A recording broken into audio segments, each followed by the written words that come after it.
Welcome back to the Truth Expedition. I'm your host, Mark Bashofsky. Now, you have tuned into the program where we sift through as much garbage as we can to try to find little gems of truth in this insane clown show of a world where the fact checkers lie and the government and the media propagandize you and me, the citizens of this amazing world.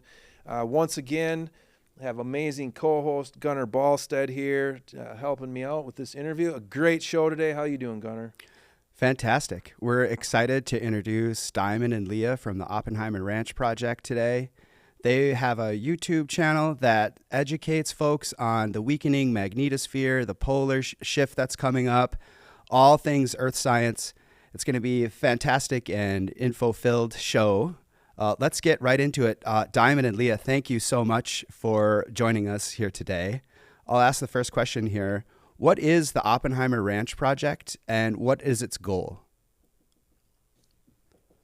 Thanks for having us. So we started the Oppenheimer Ranch Project when we decided to move away from the East Coast, get away from big cities and big populations, and build our own homestead that in which we could be as self-reliant as possible, because as we saw it, the world was not going in a good direction. And this is based on our studies of earth science. And especially a lot of this is based on initially the information that Diamond had learned, because Diamond's a geologist. And to deal with upcoming earth changes, as well as the civilization changes that surely would be coming with it, as we've seen they have in recent years.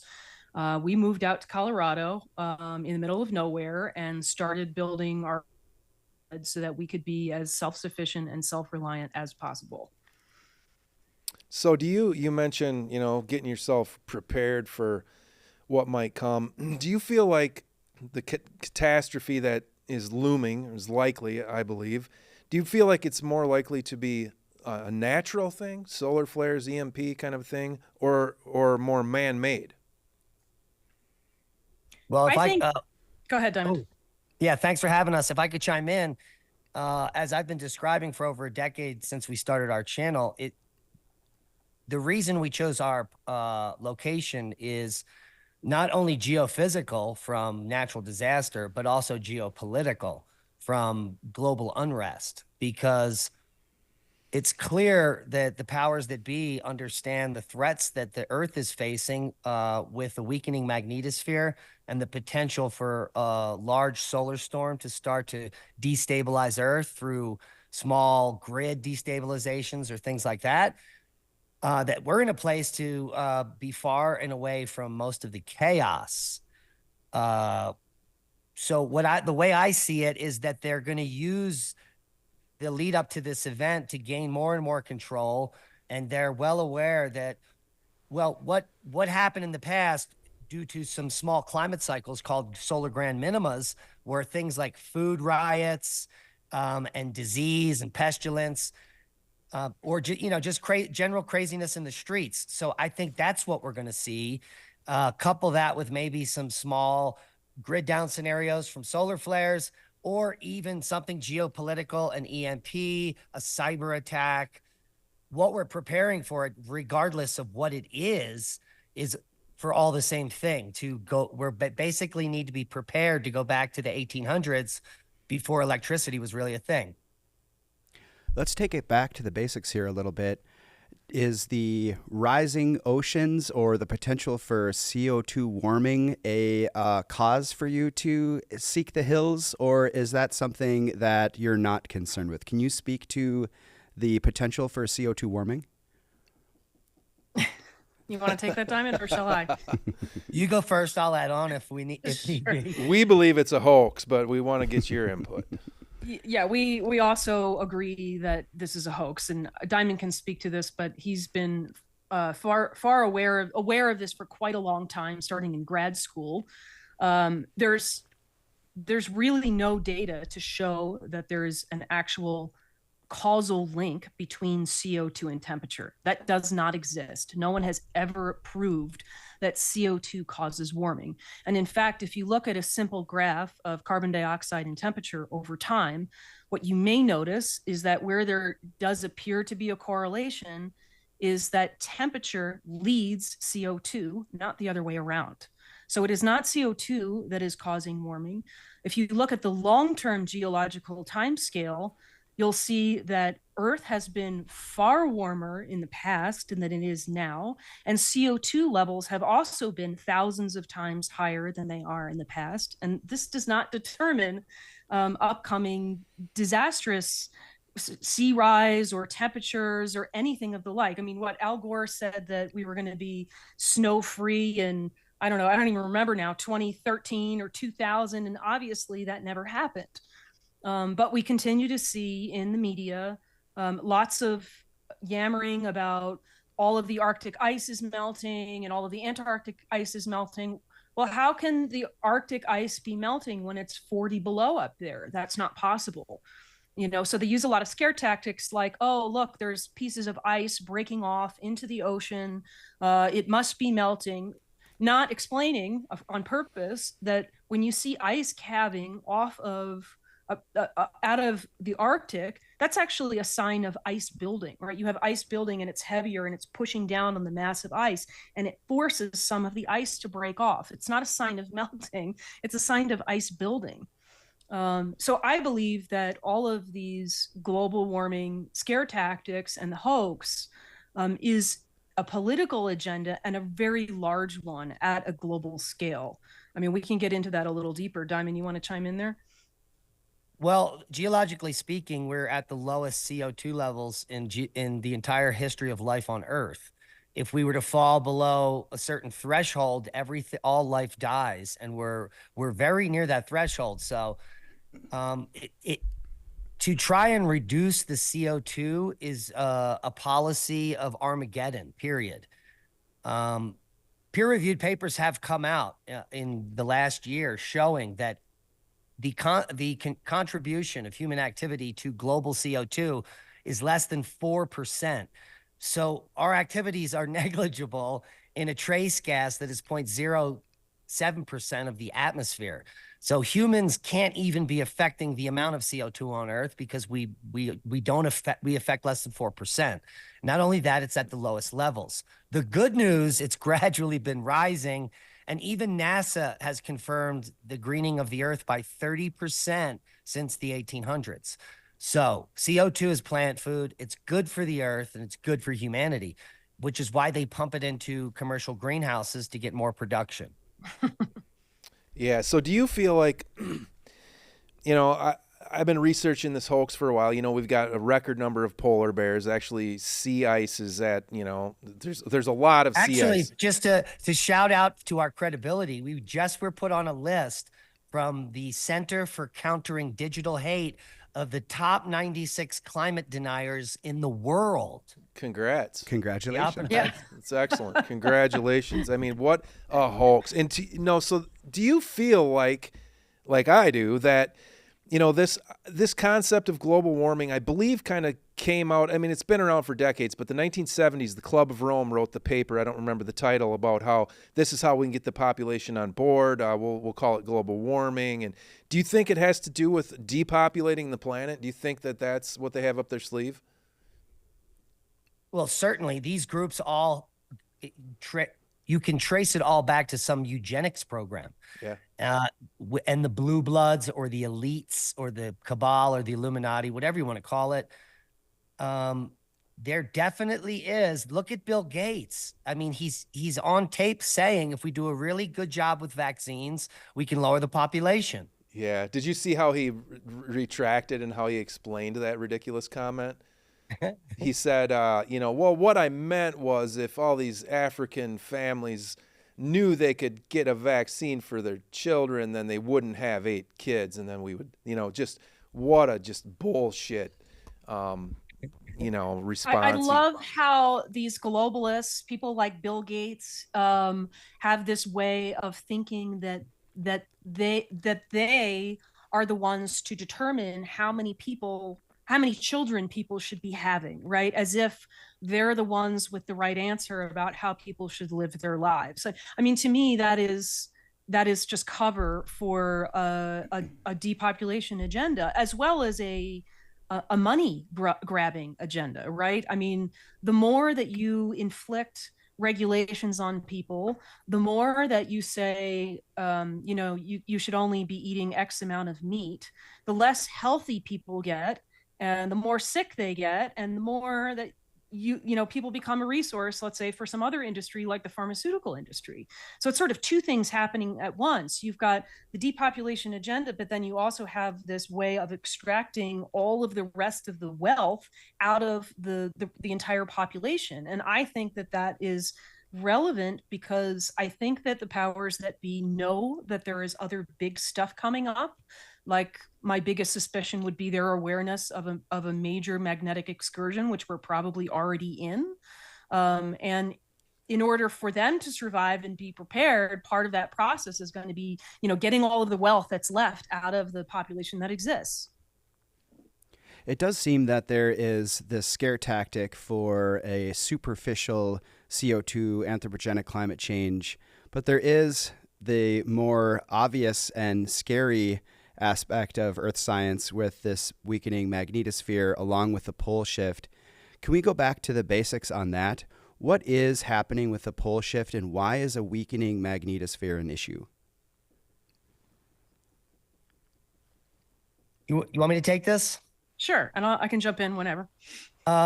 So our magnetosphere is important because it protects us from dangerous cosmic rays from outer space. That's a really general way to think about it. There's no one that truly knows what the magnetosphere is other than a magnetic field that goes out a great distance from the planet. It is suggested that is created by the inner dynamo of the inner and outer core, which creates our magnetic field, but that is certainly negotiable or arguable, because some people think it may be something else happening. Regardless, our magnetosphere is why we have life on Earth and why we have plants and such diverse biodiversity, because it's protecting us from being bombarded by this cosmic radiation. There are times, and we have high resolution data going back millions of years on using proxy data on the field strength of the magnetosphere. And there are known magnetic excursions which have occurred. And during these times, different things happen. But one of the most important things that happen in really weak excursions, like the Lechamp, which is 41,500 years ago, there is mass extinction events. The Neanderthals went extinct. Lots of megafauna, like different species of mammoths and bison, went extinct. And on the other side of these lines, all these new species emerge. So it is presumed by Leah and I and many other scholars that what's occurring here and what we know can cause mutations in biological entities is cosmic rays. It's one of the only things that we know can cause these mutations. So during these magnetic excursions, you have mass extinction and mutation events, which create new species and eliminate others. And this has a lot to do with the increased cosmic rays causing the mutations, and also increased UVB and UVC reaching the surface. So knowing all that, and now you need to know that in the last 400 years, the magnetic field has weakened 40% or more. And most of that weakening has happened just in the last 100 years, where the majority of that weakening has happened in the last 2 decades. So we're in an exponential drop towards zero. And if you project that out, that zero date is somewhere around 2045 or 2050. And then if you add on top of that, that the strength of our magnetosphere is to some degree controlled by the sun. So when we are in periods of high solar activity, the magnetosphere is actually weaker. So it's like the bombardment from the sun effectively strengthens the magnetic field, the magnetosphere. And when we are in solar minimum, and even worse, grand solar minimum, which occurs over multiple solar cycles, that magnetosphere gets a lot weaker. We have a lot less protection from cosmic rays from space, also from, let's say, solar flares and CMEs from the sun. So we're a lot more vulnerable to, as Diamond said, to that radiation. This makes our electrical grid more and more vulnerable to the effects of, let's say, CMEs and solar flares. So there's a lot of things that can happen with a weakening magnetosphere, and ours is just showing signs of continuing to devolve. Is the migrating pole and the weakening magnetosphere related? And how are those two things going to act as a double whammy if we get hit with a micronova? Well, the pole began moving rapidly after a geomagnetic jerk that occurred right during the Carrington event. So a large space weather event, the largest solar storm Earth has seen in modern history, resulted in a geomagnetic jerk in our magnetic field, which caused a shift in the direction of the North Pole and South Pole.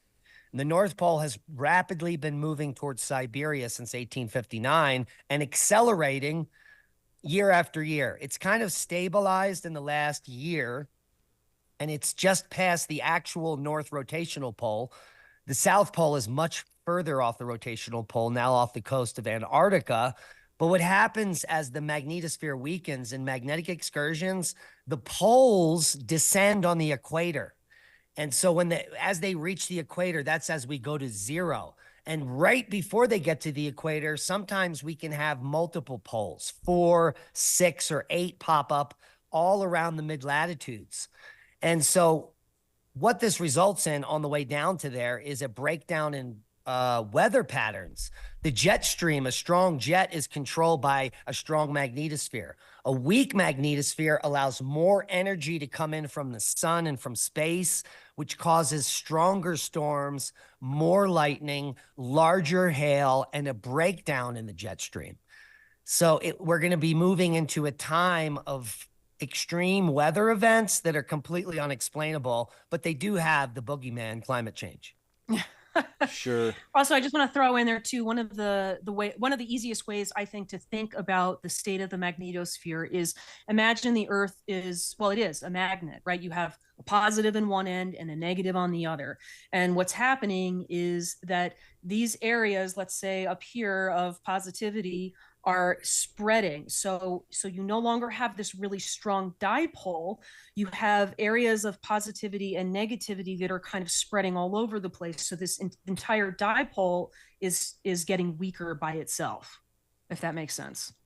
Indeed. So there are factors, obviously, that that build up the temperature of the Earth. So if it's not CO2, what other factors could it be that play a role? Milankovitch cycles, solar activity, and are we heading into another ice age? Well, the main factor that heats the Earth is the sun. What's interesting is a paper just came out describing which compared the amount of electricity used in winter in Finland to the aurora, because the aurora heats the ionosphere and essentially the Earth. And what they found was a direct correlation. The more solar storms and aurora in Finland, the lower the bills that people paid were, because they needed less heat. So it's the energy coming in from the sun, specifically from solar activity. And with a weakening magnetosphere, what do you think is heating the Arctic? It's the sun through these solar storms. So the sun heats the Earth. There's really very other little factors. I studied Milankovitch in grad school. That was my specialty, the Milankovitch cycles. They're very long-term cycles, and they don't really have anything like a tipping point effect. It's a gradual move closer and further from the sun. And so the Milankovitch cycles do not explain this catastrophe cycle that is clearly visible in the ice core data, which happens every 104,000 years. There is a major ice age cycle that's been going on for a while. It's about 104,000 years long. And the good news is that the last one just happened 12,900 years ago or so. So we're safe for quite some time. Yeah, if you look at a graph of temperature data throughout geological time, what you'll see is a pulse where it gets quite warm and then it gets cold for long periods of time. Then it gets warm again, it gets cold for long periods of time. And I think the reality is that while we know some of the factors, we know that the sun certainly plays a role. Like Diamond said, the Milankovitch cycles probably are not really the cause, but they may play a small amount of a role, but they cannot explain abrupt shifts in temperature that we do see in those graphs. So I think the reality is that we don't exactly know we don't know what the cause of a somewhat regularly scheduled catastrophe cycle is and the relationship to temperature. But the bad news is that we do know about ice age cycles because we have high resolution for the last 500,000 years. And where we are all sitting right now is on something called the sea level fall surface. So in the next 1,000 or so years is when we go back into full glacial mode. Yeah, Wow. and if you look at where we're at now with that pattern of temperature rise and fall over geological time, there's a peak that happens and then it abruptly falls off. And we're right about at that peak if you compare it to the past. So it would suggest that we're going to have a big fall off in temperature in the near future. And the mainstream media is literally for the last 3 years has been reporting on this. They're now really crowing about the shutdown of the AMOC. Now, the Atlantic Meridional Overturning Circulation, which includes the Gulf Stream, if that were to shut down, that would send Europe and Scandinavia back into ice age conditions because no more warm air would be forced over there. And that may be the trigger for the next ice age cycle, the shutdown of the AMOC. And that can also be triggered by the release of something called the Beaufort Gyre, which is a huge freshwater gyre up in the Arctic Ocean near Alaska that at periodic intervals releases into the Northern Sea, into the North Atlantic, and shuts down the AMOC.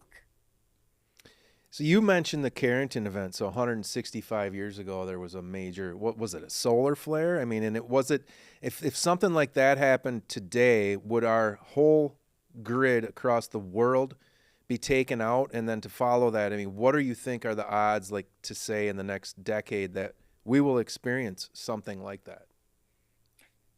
If we had a Carrington event today, it would be a total disaster. I mean, when the Carrington event occurred, the only real sort of electrical infrastructure were telegraph lines. A lot of those telegraph lines caught on fire. So imagine, with all of the electrical infrastructure we have now and how dependent we are on that, that's going to take out at least parts of grids. It would probably blow up lots of transformers. It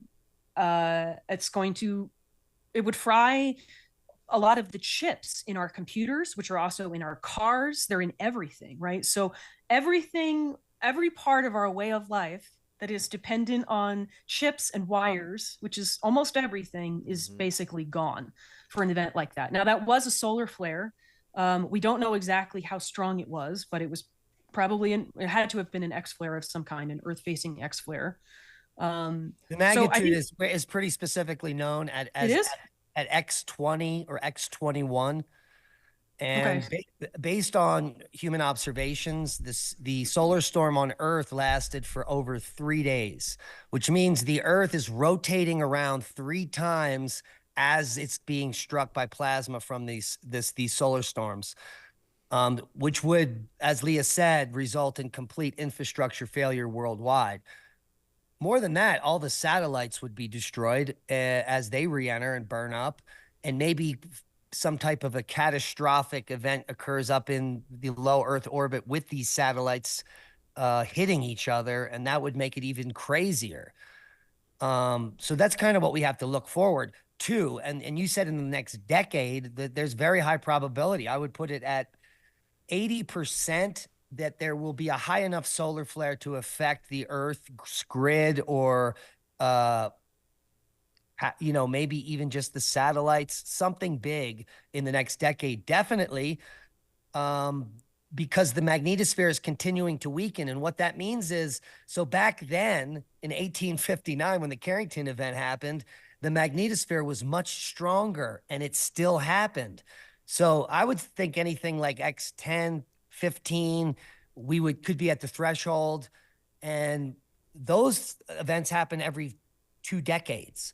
So we're overdue for a Carrington event at X20 by decades. So something is going to happen. It's like we say, it's not a question of if, it's when. And so high probability in the next decade. So if the Yeah, and Carrington... sorry, go ahead. Go ahead, No, Leah. You go ahead. Leah, you go ahead.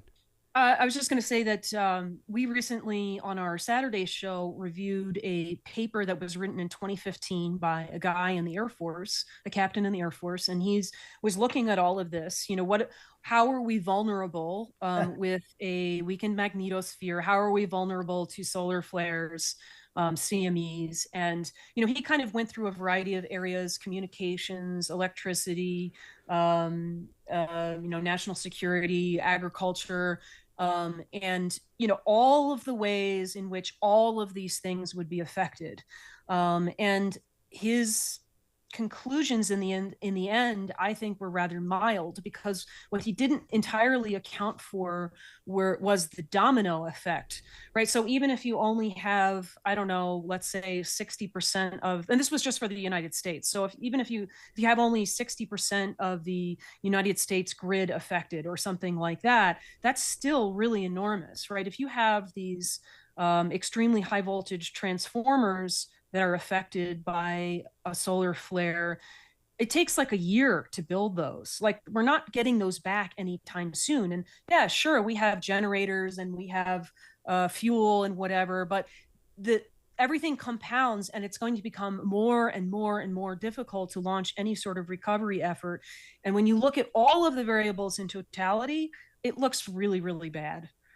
And, you know, even just from the level of look at large scale monoculture agriculture, which is, you know, also depends on electricity. The way that we grow food today is extremely vulnerable to any sort of catastrophe, because you can't just pick it up and move it somewhere. If you're growing food locally or regionally, you have the ability to adapt, but with systems like that, you don't. And so I think the propensity just for, let's say, starvation is enormous. And that's just one of the factors in the equation. So if the Carrington event was an X20, what would a micronova be? And Diamond, I know you've gone and visited some cave paintings that depict what could be like a huge arc, like lightning bolt from the upper atmosphere. What type of events what type of things would we see with a micronova? A micronova comes in at X2000 or greater. So it's a completely different type of event. And now what we do know, this is interesting. So micronova, we have no evidence that our sun micronovas. There are people claiming that that is what it does. The only micronovas we know about in astrophysics are when two stars are close together and they're feeding off of each other. One is in fact cannibalizing the other. So you have a larger star and a smaller star cannibalizing each other, and as enough material accumulates on the star, it blows it off in a micronova. So there's no evidence our sun does that, but Leah and I have extensively gone through many podcasts on the topic of Miyake events. So they could be the largest solar storms coming from our sun ever seen, and they are 1,000 times greater than the Carrington event. And the information in the form of beryllium-10 is being deposited in things like tree rings. So these super space weather events that are 1,000 times greater than the Carrington event have happened at least 5 or 6 times since the Younger Dryas, since the end of the Ice Age. And the most recent are pretty recent. The Charlemagne event in 736, something like that. That is AD, one of the strongest, but we just found one 9,000 BC that's even stronger. So these might be super solar storm events, but the good news is we're all still here. So they clearly don't take us out. Whatever it is, we don't know. So I wouldn't be worried about a micronova so much as large solar storms coming from our sun, whatever they may be. You know, some people claim that actual plasma from the sun can reach the surface of the earth and burn it. I'm not one of those people. What do you think happened to the woolly mammoths? How were they deep frozen? Is there a potential for a solar storm to knock out part of Earth's atmosphere? Well, this is a very interesting topic and would take hours to really get to it. There are many, almost a dozen or more now, flash frozen mammoths, but they date from a very wide time period, from up to 50,000 years ago to as recent as about 12 or 13,000 years ago. The majority of them are 40,000, 32,000 years old. And they're all frozen in these what appear to be massive, catastrophic flood deposits at the bottom of valleys. They're called the mucks. So what there is evidence for is cosmogenic evidence. So there's evidence that comets were in the area when these guys were flash frozen. And so there's also evidence that the Arctic has been 40 below zero for at least 2 million years. So it's never been warm up there. So what is happening towards the end of the last ice age is a comet is in our solar system and pieces of it are smashing into the Laurentide ice sheet, causing these catastrophic floods, killing these animals, and then, you know, freezing overnight. And this happened more than once. There are many examples of this, all with different dates. And then the very big final boom was 12,900 years ago when massive amounts or all of it came in and literally put us into the Younger Dryas. It ended the Ice Age, but the Ice Age lasted 1,300 more years. It got really cold and dark, and then we warmed up again. That may also be a solar outburst and like a Miyake event warming us back up to where we are. So that was a lot to say in a short bit. Yeah. So let's talk about prepping a little bit. Our audience is, I believe most of our audience understands the need to prep for either a natural or man-made disaster, but I don't think many of them are. What you said, you know, your location you chose for geopolitical and geologic, like physical location. What about, is it Colorado what made you choose that area of the world to get prepared for this? It's funny, you know, we were living in Philadelphia before we got here, just like one of the worst places to be. You know, certainly getting away from people. We're in Southwest Colorado, which is very rural, and there's not a lot around here. We're also pretty far from Yosemite, and we're pretty far from any potential nuclear target sites. You mean Yellowstone? You said yes, Yosemite. Yellowstone. Did I say? What did I say? Yosemite. Yosemite. Yeah, that's what I meant. Sorry about that. Thank you for the correction. And I don't know. I mean, politically, I think sometimes we're in the wrong state, but that's a different conversation.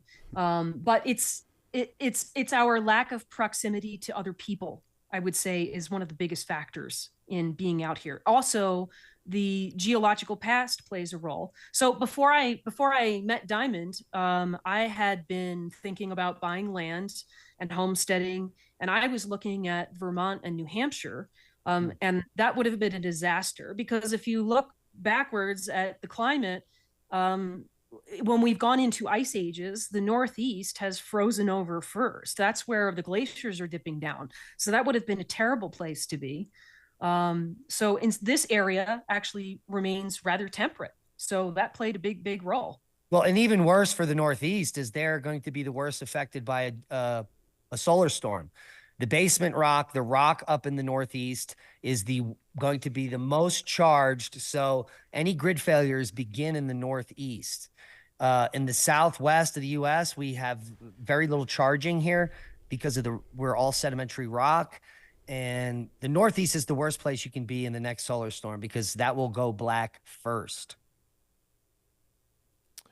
So our governments around the world are focusing on war and espionage and what have you. I think it would be great if they could focus on preventing or assisting through some of these calamities What would you do if you were in charge of some government body? What type of programs would you try to be implementing? What type of information would you be getting out there for awareness? That's a really interesting question. I would mean, do some kind of a community program where we start to teach everyone how to grow food and, Yeah. and supply locally all this nutrient dense organic food. It would increase everyone's health worldwide. It would end obesity, and it would lower people's costs at the grocery store. They would gain knowledge on how to be self-sufficient. And that's just not what's happening. I mean, it's No, not, it's so not happening. It's on purpose. Yeah. it's the opposite, right? Yeah, Like it is. there's no real interest in the health of the population. In fact, the interest seems to be otherwise. It seems to be in the sickness of the population. I mean, even just look at really simple things like during the whole COVID pandemic, nobody's talking about the importance of vitamin D levels, right? Which in my view is one of the most critical factors for your immune system. I mean, there are a lot of them, but that one is probably the most basic. And nobody's talking about that because you can't make money off of healthy people. Oh, absolutely. They told people to go out of the sun. It's so ridiculous. Yeah. And that's kind of our Yeah. expertise. That's how I started the show. I'm in healthcare and I fought against this whole pandemic, the scam dates, the vaccines are killing people. They want people sick and dumb. They're easier to control. There's no question in my mind. And you mentioned In just the last few days, I've sent Leah articles. One of them says Oh, yeah. CBD does not help people with pain and it's bad for you. And the second one was meditation. Deep meditation is also bad for I you. It can saw be that. dangerous. Yeah, what It was can be the other- dangerous. Right. And then intermittent fasting will kill you. It's just That was last month. yeah, it's so crazy. That was last. The gaslighting, and you brought up the food and so I interviewed, my second interview was Joel Salatin from Polyface Farms, just an awesome guy, a libertarian. Nice. And he, we talked about the decentralization of the food supply, and I actually ran for, shame on me for thinking I could do anything politically, but I ran for state house here in Minnesota, and I wanted to have my platform be decentralization of the food supply, like just not focus on any of the other stuff, just this is how we fix our healthcare system. This is how we fix our economy, intentional communities. I was told, no way, you can't do that. But you're right. That is exactly what we need to do. And I think that message really people on the left, people on the right can understand that. And so that's more of a comment than a question. Well, and that's another one of those things that's being discouraged, right? Like small family farms are not encouraged in this system at all. We've been seeing for decades state governments and state health departments. Pennsylvania is a great example. In fact, there was a big case about this recently with an Amish farmer. They're trying to get him for having dairy products that are contaminated and all of this stuff. Like, they're doing everything they possibly can to shut him down. Meanwhile, he's running a private food club, where people are making their own decisions about where they want their food to be sourced. And the government is saying, no, you can't have that. You must depend on the global monoculture, big ag, big food, big pharma, big medicine system. It's definitely not encouraged in any way. You're right. There's certainly the food aspect of it and building local community. What other type of measures would you recommend for potential calamities in terms of an EMF, something like this? Well, I mean, there's the other part of the food equation, which is just, having some amount of food stores, right? Like we keep probably about a year's worth of food. Obviously you can't. And so prepping in general, in terms of, let's say, collecting supplies, you cannot collect everything that you're ever going to need for the rest of your life. So in my mind, the trick is that you collect enough of everything so that it buys you time to figure out how you're going to account for that need in the future. So, I mean, those supplies can range from everything from, batteries to medical supplies, food, obviously, tools, books, like real physical books. I'm huge on that, right? Because there's not going to be an internet one day and you're not going to be able to just look up information at your fingertips. So collecting books on how to do things in the old-fashioned way is hugely important. Books on herbal medicine, other medicine, learn how to suture, things like that. Like just learn how to account for your basic medical needs because you may not have a medical system to depend on. I mean, gosh, what else? There's a million things on that list. If you can become energy independent in some way, that could be helpful. It doesn't mean that it's going to last forever either. So you should also be prepared to not have any electricity at all. You know, we will be installing solar systems. We don't have them installed yet. But we have them and we will install them and we'll use those for as long as we possibly can. But we also, you know, kind of prepare for the fact that we might not have those options at some point.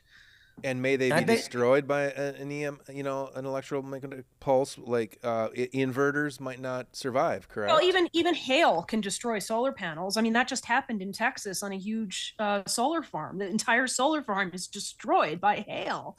Yeah, and then they're vulnerable. If an inverter is not connected to the grid, it should be fine unless we're talking about some ridiculous level of a storm.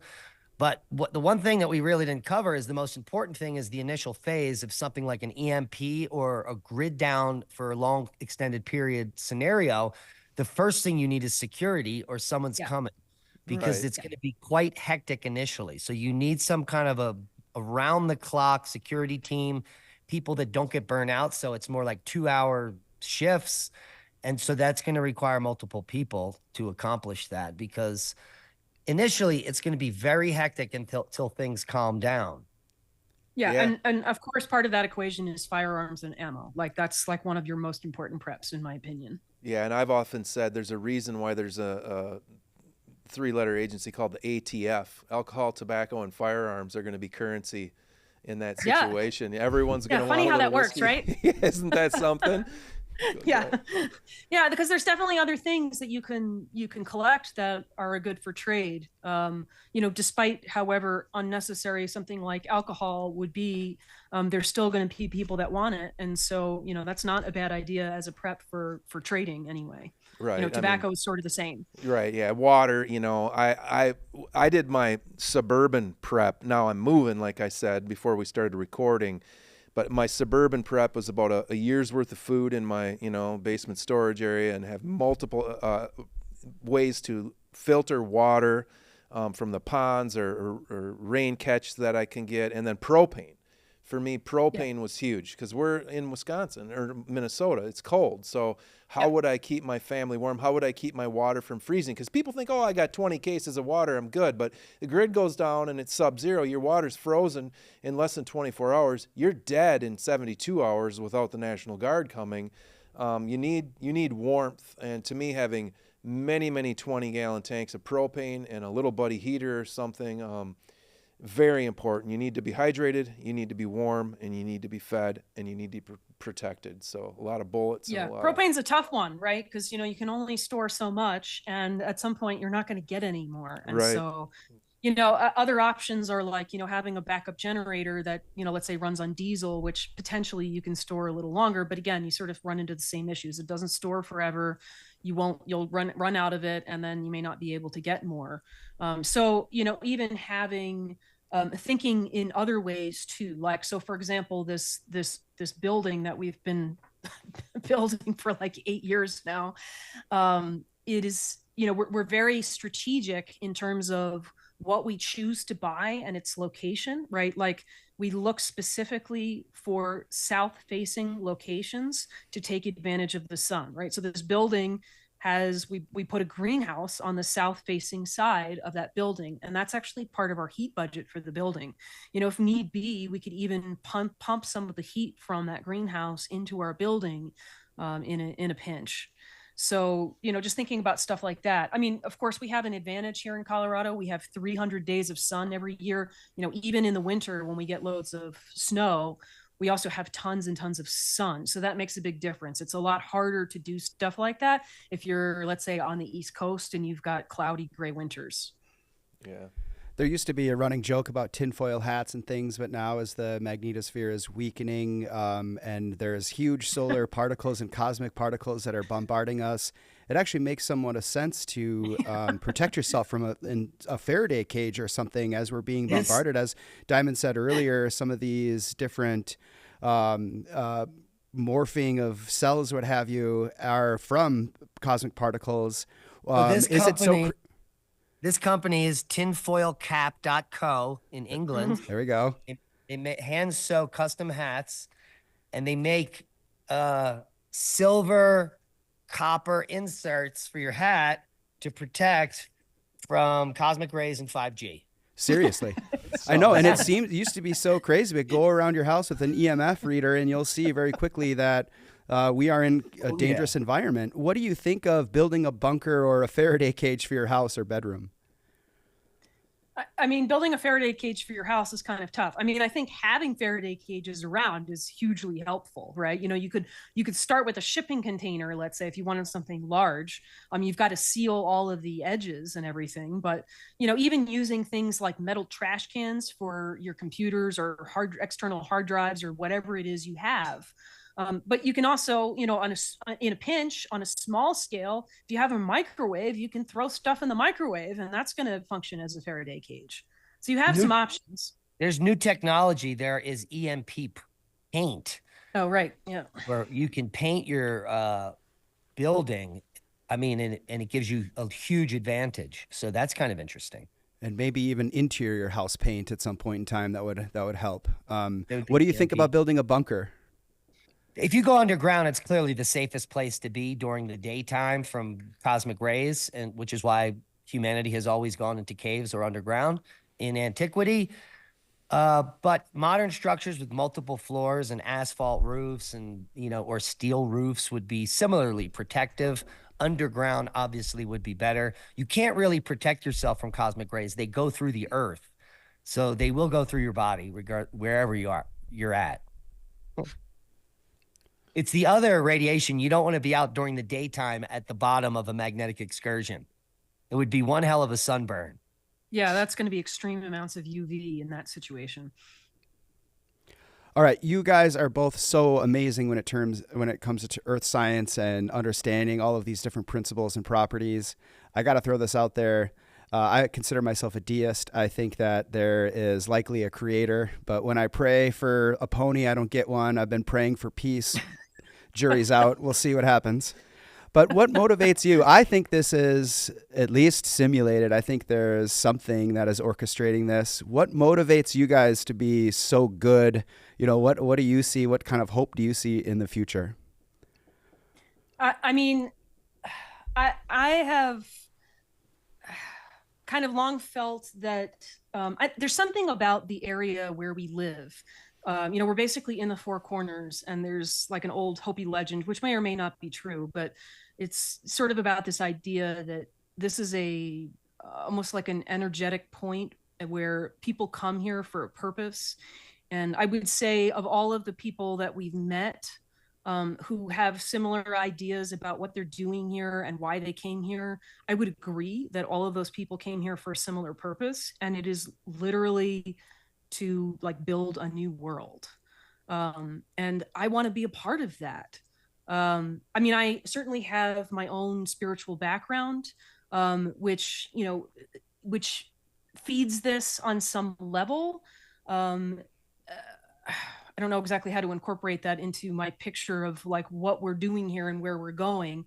But I do believe that we come into this world, each of us as souls, we incarnate into this world with a purpose of something that we want to learn, that our souls want to learn, and that we even choose all of the challenges that we encounter in our lives for a reason. No matter how difficult and negative those might be, they're things that we chose when we were on the other side, so to speak. I don't know. I don't know that us being in this situation was entirely conscious and pointed and let's say, I don't know if I was entirely controlling my path. A lot of things just unfolded and happened this way. And I'm glad for those, right? Things like, had I bought land in the Northeast, I think it would have been a bad scene. And I think that Diamond and I met for a lot of reasons, but thankfully Diamond redirected us in that sense because he had the geological knowledge to know where would be safe. So I don't know. I don't know exactly how to express that, but I do believe in having a spiritual path and a purpose, and that this is part of it, and that the universe helps redirect us as individuals when we're kind of off course. Yeah, that's awesome. Comment, Diamond? Well, I would take an hour for me to answer that question. Well, my belief is that everything is infinite. I've seen the Mandelbrot set. We've all done this before. When you do have a spiritual awakening in the universe, in the sense of your connection, you realize that there's only one purpose. And so living a purpose-driven life, which you figure out is to help others, that's it. That's all it's about. We're only on this biological ride for a short period of time, but we've done it a million times and we'll be back. Mm-hmm. Yeah, excellent. I love that. So spiritual kind of a question there. So I know we're running a little low on time here, but politically speaking, I consider myself conservative, libertarian. I love freedom. Same time, I'm an environmentalist who doesn't believe in global warming. We interviewed James Corbett. You may or may not be familiar with him, but we asked him the question, is it even worth being involved politically? Is it worth paying attention? Is it worth voting? And his comment was, not only do I not do it, it's immoral to even be a part of that process. He's a voluntarist or an anarcho-capitalist, and I really believe I am too. I'm a anarcho-capitalist, though I don't feel like the world's ready for that yet. But do you have any thoughts on that, politically speaking, where your perspective is from there? I've been kind of all over the map on this question in terms of, how I think about where I fit in politically. I mean, I used to be, excuse me, I used to be a progressive liberal for the most part, not entirely. That was a long time ago now. I eventually became something more of what I would call a libertarian. I've certainly dabbled around anarcho-capitalism and those concepts. I'm not sure that I agree with everything in that philosophy. At the end of the day, I don't know that I really care that much about where I fit in politically, but I do know what political policies that we're seeing that are totally insane, and others that are common sense and for the good of the population overall.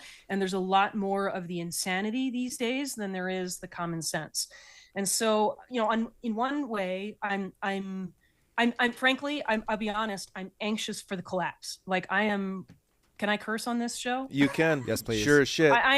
I am waiting for shit to hit the fan. I really am. I am anxious to see the systems that bind people fall apart, because that is the opportunity to build something new. So in one respect, I suppose that I shouldn't care all that much about the actual politics, but I also do pay quite a lot of attention because I want to know what's actually going on, because all of those things give clues to where we're at and what the globalist agenda is and where they're thinking that we're at and what their next moves are, et cetera. So while we still have these systems, I will continue voting, and I will do so pretty conservatively based on what's going on in the world these days. Because I really think that that's where the common sense is currently. I don't know how much that's going to matter in the end, and I guess we'll find out. Yeah, and I so much appreciate it. I'm so grateful that Gunnar here introduced me to what you guys do. And now I have little kids, and everything I do, I mean, I don't care about myself. Honestly, I do not care. I've lived a great life. I just want my children to have a wonderful life as I have, and now they watch your show as their science. We homeschool, so you're educating them, and I'm so grateful. You guys are so amazing. Gunnar's probably got a closing question. No, here. I think you guys are so fantastic. What projects? Where can folks find you? What projects are you working on? You've got the Magnetic Reversal News channel as well on YouTube. Where can folks find you? Yeah, Magnetic Reversal News is our main science discussion channel where we go over all the current esoteric science topics that people are chit-chatting about. Like we debunked the Padang, or however you say it. I think. Pyramid on Earth. When we read the paper, it was clear that they were lying in the paper, and it wasn't. And then they just retracted the paper. So go check us out on Magnetic Reversal News for some of the most awesome science. We cover the pole shift and everything you need to know there.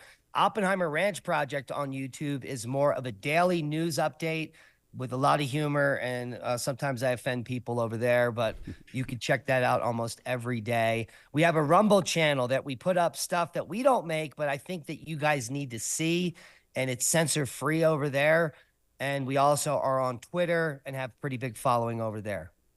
Yeah, and we're gonna have all that stuff in the show notes, you guys. So everyone watching this, just look down below in the show notes. We're gonna have all the links, the Twitter handles, everything that you can follow these amazing people. And you need to share this. You do. This is after we're coming to the end of this episode, but I honestly feel like, wow, this is, of the 35 or so shows we've done, this is the most awesome and important and informative show we have ever done. I thank you, Leah and Diamond, so much for giving us. Thanks so much, guys, for having us on and for your appreciation of what we've been doing. We do appreciate that. Yeah, you guys are amazing. So thank you, audience, so much for tuning in to the Truth Expedition. Don't tread on me and do not shed on me.